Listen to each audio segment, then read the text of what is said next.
All right, let's explore the fascinating world of ancient Chinese medicine. We're diving deep into the Yellow Emperor's classic of internal medicine, or as it's known in Chinese, the Huangdi Naijing. Oh, this text is really the cornerstone of Chinese medical thought. It's full of insights into how the ancient Chinese understood the body and health, and get this, even their connection to the cosmos. So when you hear celestial order, what pops into your mind? Because that's where we're headed today. Celestial order. Well, it might sound a bit mystical, but in Chinese thought, it refers to this incredible idea. Humans are microcosms of the universe. So the ancient Chinese physicians believed that to understand the human body, you had to understand the stars, the seasons, the cycles of nature. That is fascinating. But how do they actually apply this to medicine? Was it just a philosophical idea, or does it have practical implications? Oh, it had very real implications for diagnosis and treatment. The Huangdi Nijing is structured as a conversation between the Yellow Emperor and his advisor, Lei Gong. And in one passage, the Yellow Emperor really throws Lei Gong a curveball by bringing up this concept of the three yang. Ooh, a medical mystery. So what are the three yang, and why did Lei Gong find them so perplexing? Okay, so think of the three yang as the ultimate form of yang energy in the body. Now, yang, as you may know, is often associated with heat, movement, and outward expression. But when the three yang are out of balance, they can cause sudden, severe illnesses. We're not talking about your everyday sniffles here. Okay, now I'm really intrigued. What kind of symptoms are we talking about here? Well, the text describes it as grinding stones, obstructing the 9 orifices of the body. Grinding stones. That Yeah. sounds pretty intense. Right. It's a powerful image, and it's meant to convey the disruptive nature of these illnesses. They can affect the head, causing confusion, disorientation, disrupt the flow of fluids in the body, leading to blockages and leakage. They can even impact our senses and perception of the world. It's almost like the body is being besieged by these chaotic forces. Exactly. And there's one condition the text really focuses on. Three yang directly assaulting the heart. Imagine feeling so weak, so incapacitated, that you can't even rise from a seated position. Your body intact, but completely powerless. Wow. So the text isn't shying away from the severity of these illnesses. But I have to ask, is this just a vivid description of symptoms? Or is there a deeper meaning behind these grinding stones and the assault on the heart? That's a great question. And it brings us back to the Yellow Emperor's point. Understanding these illnesses isn't just about treating the symptoms, it's about understanding the bigger picture. The celestial order. So how do these illnesses connect to the cosmos? The Yellow Emperor is saying these imbalances in the body, they reflect larger imbalances in the universe. It's like our bodies are mirrors reflecting the state of the cosmos. To truly understand illness, you have to understand how yin and yang, the 4 seasons, and even the 5 elements all interact. Hold on. That's a lot to unpack. I mean, are we saying that a cold could be caused by, like, a planetary alignment being off? Not quite. But the idea is that our bodies are constantly responding to changes in our environment and the natural world. And those changes are, in turn, influenced by the larger rhythms and cycles of the cosmos. So, understanding these connections can give us deeper insights into the root causes of illness. Okay, I'm starting to get it. But I can see why Lei Gong might have struggled with these ideas. Even for someone devoted to medicine, this seems like a pretty complex concept to grasp. Absolutely. And the text actually acknowledges that. Lei Gong admits that his understanding is limited. He's still searching for full illumination. And I'm guessing the Yellow Emperor wasn't too impressed with that answer. Did he offer any guidance on how to approach this knowledge? He did. And it's a lesson that resonates even today. The Yellow Emperor warned Lei Gong that approaching this knowledge with the wrong mindset, well, it will only lead to more confusion. So it's not enough to just memorize the facts. Exactly. It's about cultivating a certain way of thinking, a way of seeing the world. The Yellow Emperor calls it the way, the path to true medical understanding. And it's a path that requires patience, humility, and a willingness to keep learning and questioning. Okay, so the way is about seeing the bigger picture, the interconnectedness of everything. But how do you actually find this path? What does it look like in practice? Well, the Yellow Emperor doesn't give us a simple step-by-step guide, but he does offer some intriguing clues, particularly when he talks about the waning kidney. Yes. That image really stuck with me. The kidneys nearing exhaustion leading to melancholy and declining vitality.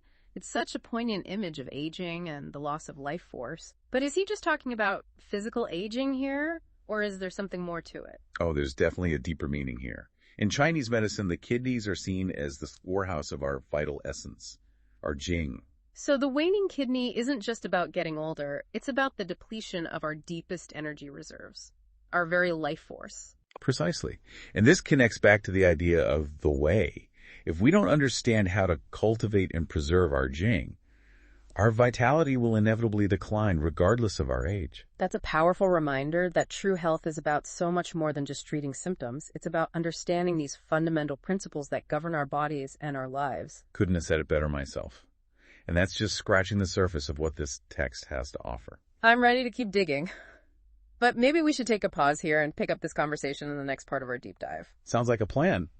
There's still so much more to explore. We were talking about the three yang before, and how these imbalances in the body can reflect larger imbalances in the universe. Yes, and it's amazing how the Hongdinai Jing uses such vivid imagery and metaphors to convey these complex medical ideas, like those grinding stones obstructing the 9 orifices. It's not meant to be taken literally, but it definitely paints a powerful image in your mind. It does, but I'm still trying to wrap my head around how these metaphors connect to the actual experience of illness. What are the grinding stones really telling us about the three yang? Well, if you recall, the 3 yang represent extreme yang energy. And yang is all about movement, expansion, heat. Think of a wildfire. It's powerful, transformative, but if it's not controlled, it can be incredibly destructive. Okay, I see where you're going with this. So when the three yang are out of balance, it's like that wildfire raging through the body, causing chaos and disruption. Exactly. The grinding stones represent that forceful, disruptive energy. That's throwing the body out of whack. And remember, the text talks about these stones obstructing the 9 orifices, the openings in the body like the eyes, ears, nose, mouth. So it's not just affecting our physical organs, but also our senses, our perception of the world. Precisely. This all points back to the holistic nature of Chinese medicine. It's not just about treating isolated symptoms. It's about understanding how everything is interconnected. The body, the mind, the environment, and even the cosmos. Okay, that makes sense. But I have to admit, I'm still a bit skeptical.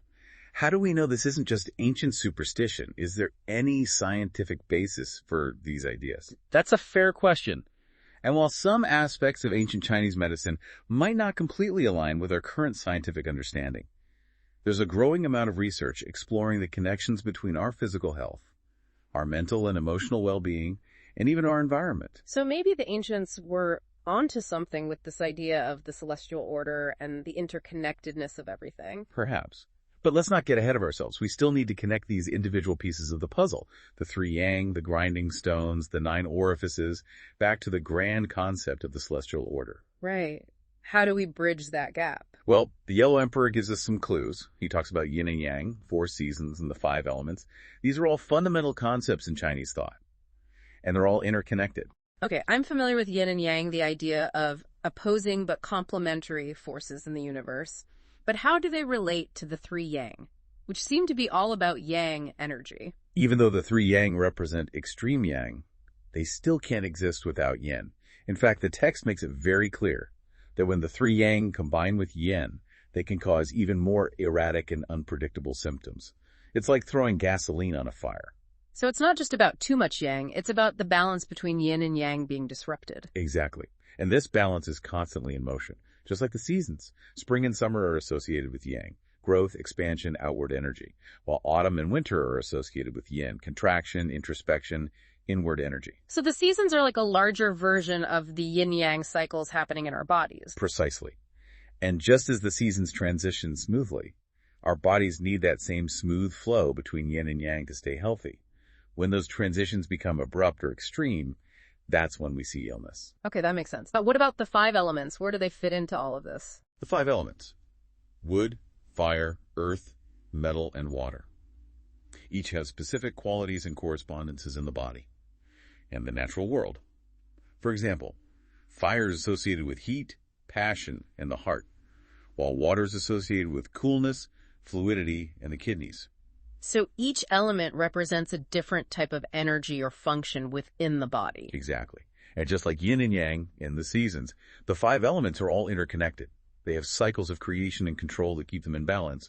But when one element is out of whack, it can throw off the entire system, leading to illness. Wow, this is really starting to feel like one giant cosmic puzzle. You pull on one thread and it affects everything. That's a great way to put it. And it highlights why understanding the 3 yang is so important. It's not just about these specific illnesses. It's about understanding these fundamental principles that govern health and disease in Chinese medicine.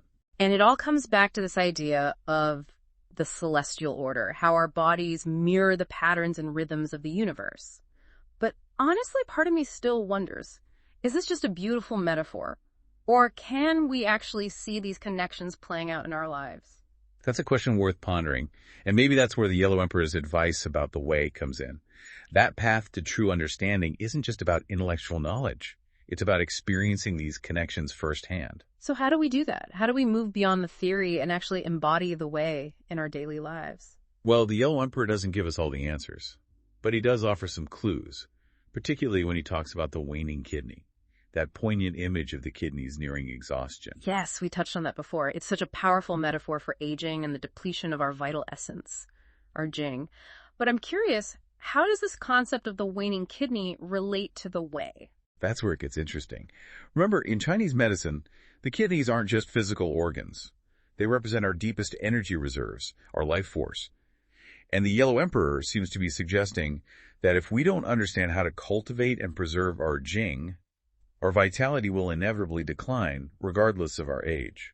So the way isn't just about understanding the cosmos and the cycles of nature. It's about understanding how to live in harmony with those cycles, how to nourish and sustain our own vital energy. Exactly. It's about recognizing that we're a part of something so much larger than ourselves, Okay. and that our health and well-being are tied to the health and well-being of the entire universe. That's a beautiful idea.